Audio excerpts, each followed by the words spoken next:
Well, I've been sentenced to 18 days suspension, which is 4 more than a fellow in 2005, as you've just been saying, got for showing people around the House of Commons. It's a few days less than Geoffrey Robinson, the Prime Minister's right-hand man. So I wouldn't overstate the point.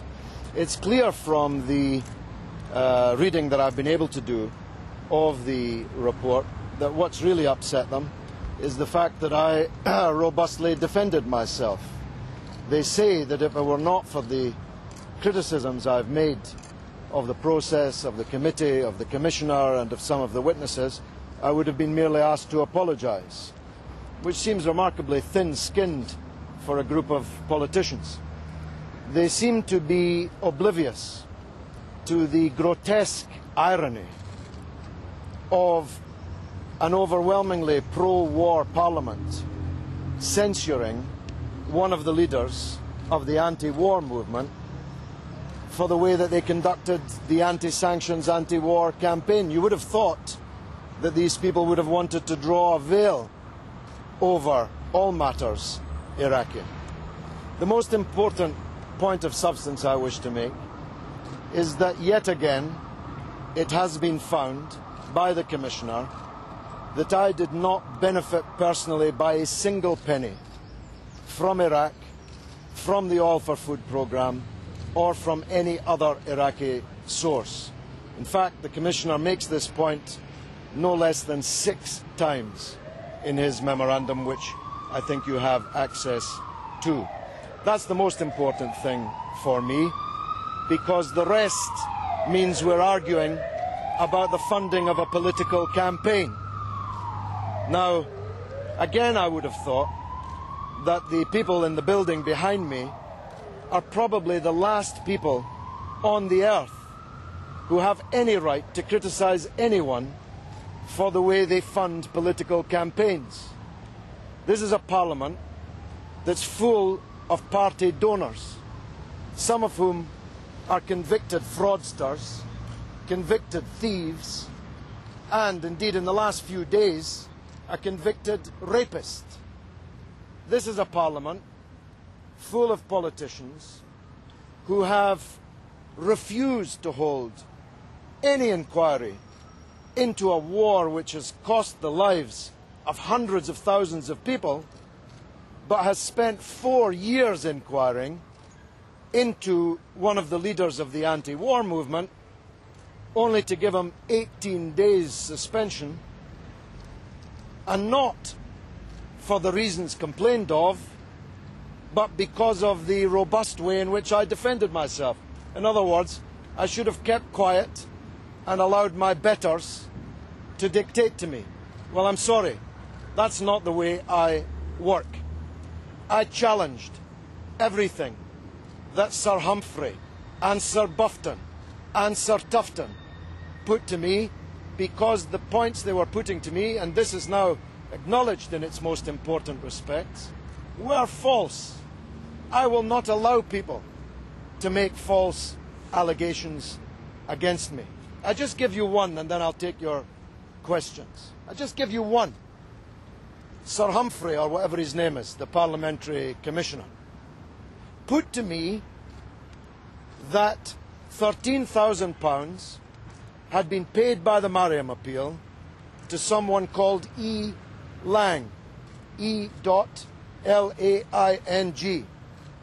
He put to me that this may have been my former wife, Elaine Galloway, a respected civil servant working in the Chancellor of the Exchequer's office in the Treasury, on the basis that E. Lang could be altered on a cheque to Elaine Galloway. This turned out to be, and by the way, when I asked him who had made that allegation, he said he couldn't remember. Is it really plausible that the Parliamentary Commissioner couldn't remember who had made an allegation as serious as that? It turned out that E. Lang was the personal assistant of the Director of Operations of the Mariam Appeal, who'd worked for him for 13 months. No apology has been given to me over that vicious accusation, no apology given to the utterly innocent civil servant in this report today. And is it any wonder when people put complete falsehoods to you that you respond vigorously? You know me. I'm not a person, I'm not a punch bag. If you aim low blows at me, I'll fight back. And that's what I've done, and that's what I've been suspended for. It's there in black and white. If it were only the matters complained of, they would have merely required an apology. But because of the way I defended myself in this inquiry, I'm to be deprived of the benefit of the company of the honourable gentlemen and ladies behind me for 18 days. It will be painful, I assure you, but I intend to stagger on regardless. Mr. Galloway, you're live on BBC News 24. Do you deny covering up where the money came from? I never covered up where the money came from. I never asked where the money came from. The Mariam appeal had three main donors: the King of Saudi Arabia, the Emir, now dead, of the United Arab Emirates, and the chairman of the Mariam appeal, Fawaz Zurikat. I never asked the King of Saudi Arabia or the Emir of the United Arab Emirates where they got the money that they donated to us. And as you'll see from the report, no one is even remotely suggesting that I should have. I did not ask from which part of their substantial wealth any of the three donors to the Mariam appeal gave their money.